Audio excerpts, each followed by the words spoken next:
बुढ़ापे का सहारा कौन, बेटा या अच्छी बहू। सरिता जी के एक बेटा और एक बेटी थी। बेटी की शादी हो गई थी।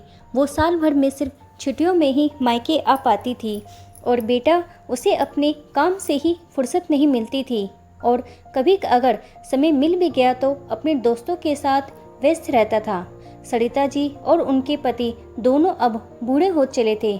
ऐसे में कभी डॉक्टर के पास जाना पड़ता तो कभी दवाई लेने, ये सब काम बहू ही संभालती थी। कोई अगर आए तो सरिता जी अपनी बेटी की तारीफों के पुल बांध देती, कहती हम बहुत भाग्यशाली हैं जो हमारे बेटा इतना अच्छा इतना समझदार है, वरना आज के ज़माने में कौन अपने माता पिता को साथ रखता है और उनकी सेवा करता है।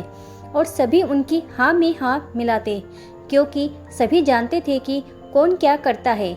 एक बार सरिता जी बेटे से बोली, बेटा तेरी 3 दिनों की छुट्टी है तो मैंने और तेरे पापा ने सोचा है कि हम लोग बहुत दिनों से कहीं गए भी नहीं हैं तो सब लोग कहीं घूम आते हैं। अरे माँ, आप भी कैसी बात करती हो, मुझे ऑफिस के काम से जाना है, मैं आप लोगों को लेकर नहीं जा सकता। और फिर इस उम्र में हजारों इन्फेक्शन होते हैं, पता नहीं कब क्या हो जाए। आपको घर पर ही रहना चाहिए और घर जैसा आराम कहीं नहीं है। ज़्यादा हो तो आप पार्क या कहीं मंदिर घूम आया करो। इतना बोलकर समीर चला गया और सरिता जी चुपचाप बैठी रही। तभी निशा वहाँ आई। माँ जी क्या बात है, आपकी तबीयत तो ठीक है ना? सरिता जी बड़े ही गुस्से में बोली, हाँ ठीक है, मेरी तबीयत को क्या होना था।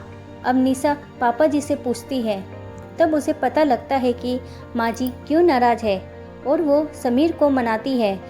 माँ जी पापा जी को घुमाने के लिए और अगले ही संडे सब पिकनिक पर जाते हैं। तब पापा जी माँ जी से कहते हैं, देखा तुमने, ये सब हमारी निशा ने किया है, कितना करती है वो हमारे लिए। हमारी खुद की बेटी और बेटे ने भी इतना नहीं किया जितना बहू करती है। सरिता जी बोली, पर करवाया तो उसने बेटे से ही है ना, जैसा भी है थोड़ा सा मुंह बनाता है पर करता तो वही है, तुम्हें समझ नहीं आता क्या? हमारी बहू बहुत अच्छी है, कभी उसकी भी तारीफ कर लिया करो। वो अच्छी है इसलिए बेटा अच्छा है, वरना मैंने और तुमने कई घरों को टूटते हुए देखा है। हमारे बुढ़ापे का असली सहारा हमारी बहू है। तब सरिता जी भी सोचती है कि ये बात बिल्कुल सच है कि बेटा कैसा भी हो, अगर बहू अच्छी है तो जीवन के हर सुख मिल जाते हैं।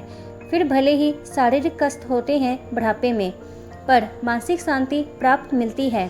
ज़्यादातर लोग बेटे को ही महत्व देते हैं, पर सबसे ज़्यादा काम बहू के हिस्से ही आता है। बेटा कमाता है पर बहू उसे अच्छे तरीके से मैनेज करती है।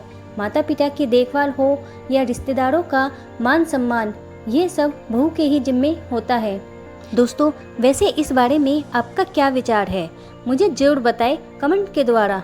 अगर वीडियो आपको पसंद आई है तो मेरे चैनल को लाइक करें, शेयर करें और सब्सक्राइब करें। वीडियो देखने के लिए आपका धन्यवाद।